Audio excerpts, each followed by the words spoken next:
Hello, everyone. I'm Rachel Jacobs. I use she and her pronouns. I'm from Western Sydney University, and I am indeed very, very honoured to be presenting on a topic that's very dear to my heart. I thank the organisers sincerely. I also thank them for programming me towards the beginning of the program. It is 1:45 in the morning over here, so if I'm looking a little dazed, that's probably the reason why. But as I said, it's really wonderful to be seeing you in this format. I absolutely wish I was in Florida and was planning to be there, but this has attracted so many people from around the world. I'm really excited to see so many people, and I hope that what I say today has some relevance to your context. Well, I will begin with an acknowledgement of country. I'm sitting on Gadigal land in the Eora Nation, and Western Sydney University sits on Darug and Darwin land. I acknowledge the elders past, present and emerging. I also acknowledge any First Nations people on this session today. I thank them for their custodianship of the land for thousands of years. The land that I sit on was never ceded. It was, is and always will be Aboriginal land. Acknowledgement is absolutely the right place to start this particular presentation as well, because it's a reminder that to decolonise our curriculum and learning, we have to include assessment in that conversation as well. Now, I do have some goals as I was advised. What I want to do today is to start a conversation with you. The start of, I hope, a very deep and rich and meaningful ongoing conversation about issues of decolonisation in assessment. I've got 4 models I'd like to present to you of decolonised assessment practices, by no means, of course, an exhaustive list, and begin a conversation around some models that might be present in your own context. And I only have 15 minutes to present, but I want to give 2 of those minutes over to a First Nations elder in Australia, an actor and an activist, Rosalie Kunoth-Monks. And this is an address she famously gave on national TV, on our national broadcaster.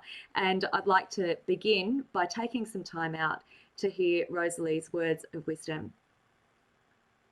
Jeff, you can play the video.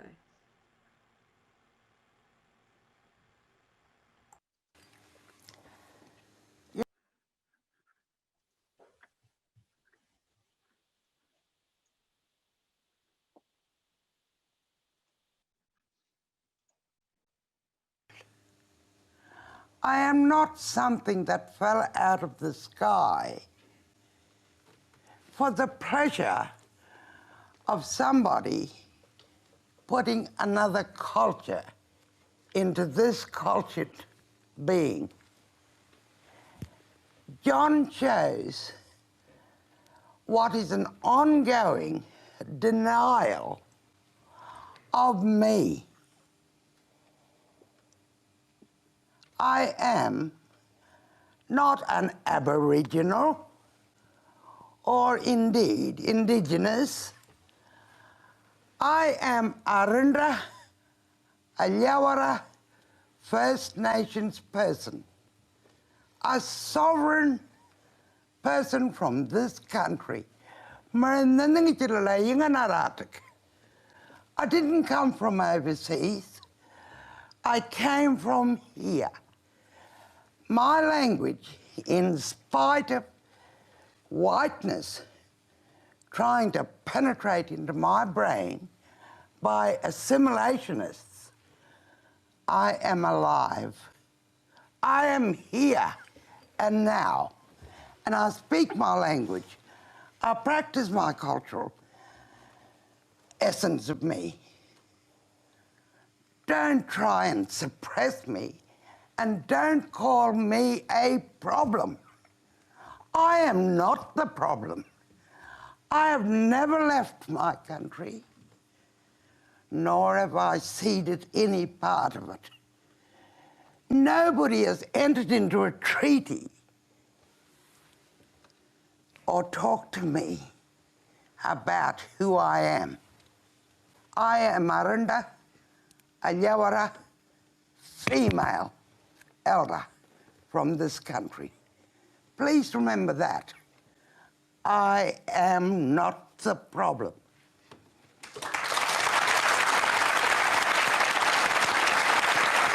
Thank you for sharing that, Jeff, and thank you everyone for your grace in listening. That I'll share my screen again. I find that statement unbelievably powerful, as well as the applause that followed. Rosalie absolutely nails it when she says, "I am the result of the pressure of somebody putting another culture into this already cultured being." Colonised practices see Rosie and other First Nations people and people of colour as the problem, when the actual problem is the legacy of colonisation, the history of dispossession, the history of slavery, intergenerational trauma, systemic inequality, racism and marginalisation, and the rise of white supremacy. As we all know, these have flow-on effects, for example, turning into poverty. And to link to Suzanne's presentation, as the world went digital, there's a digital divide. So access to education can be completely very difficult as well. Ibram X. Kendi reminds us that there is no achievement gap. In fact, this is a manufactured term. He states that our faith in standardized tests causes us to believe that the racial gap in test scores means that something is wrong with Black test takers and not the tests. And he adds, the achievement gap has been opening the door to racist ideas. Actually, he posed that as a question. I'll give you an example from here in Australia. In New South Wales, which is the state where I live, we have 21 fully selective schools, and these are for, inverted commas, a term that's used, academically gifted students, and you need to do an exam to gain entry to this. Now, I've run some analysis over First Nations enrolments in those schools, and it is close to non-existent. It is absolutely, of course, ludicrous to say that our First Nations students aren't smart enough for these schools. Instead, we recognise that we have created an exclusive system, and any system that excludes our First Nations people is a racist system. So Kendi reframes the achievement gap as an opportunity gap. So first and foremost, one of our first steps can be to eradicate achievement gap thinking from our practice. So achievement gap thinking, that places Black, Indigenous and people of colour at the centre of the problem. And so if we shift our thinking to recognising that there is an opportunity gap, then that can go some of the way towards decolonising our assessment practices. But we have to go beyond language, and I've pointedly asked the question in the title of this presentation, can we ever really assess for justice and equity? Assessment is often thought of as the enemy of justice and the enemy of equity. It's popularly characterised, if you ask most people to imagine assessment, they imagine rows of people at desks regurgitating facts and things like that in writing with high stakes of tests, and they're designed to equalise us objectively, blend us all into this faceless amalgam of learning outcomes where the person isn't important, their background isn't important, but what they write on the paper is important. Now, despite this view of assessment, I am an assessment researcher. I am also a teacher. I am a proud brown woman. I have a colonised history and heritage. I am also living a coloniser life in Australia. I lecture in teacher education. I do not agree with that popular characterisation of assessment. I know that many or most of you wouldn't either. For its many faults, and there are very many, I buy into the possibilities of assessment. I believe assessment is necessary. I believe it is critically important. I think it can help provide enabling constraints for play and for creativity. It can provide a frame for people to demonstrate their imagination and achievement in the arts. The next step is for it to become an instrument of equity and justice, as must everything in education now, because if we're not creating instruments of justice, then what are we even doing? Now, before I go on, I'll shadow that there may be a cultural disconnect when we talk about assessment practice. For example, here in Australia, we do have high stakes tests. They're mostly brought about by pressure from conservative governments, but they are quite few and they are always deeply problematised when they're used. They are only one type of task of a rich assessment landscape that includes a multitude of tasks and rich experiences. In Australia, we also don't have creativity tests. I've been hearing a lot about these when I listen to people like Ron Bagetto and Yong Zhao talk about creativity and creativity schools that require tests to enter those. So that's something that's a little bit unfamiliar to me. But having said this, let's have a look at some of these alternative models.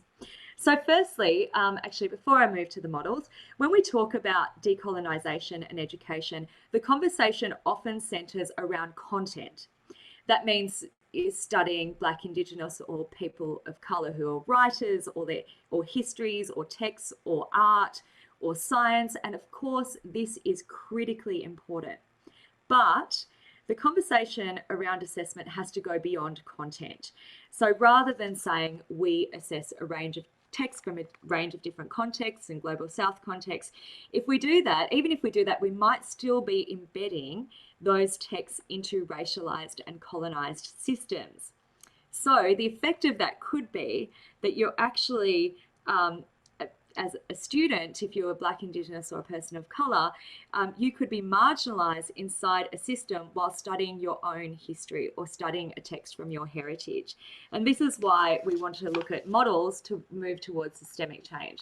So I'll start by talking about Azadarad from Ontario and Canada, who, like Kendi, talks about there being inequality of opportunity and the need to assess students in local communities using an ecological place-based approach that uses these exquisitely beautiful themes: love, cooperation, reciprocity, and sacrifice.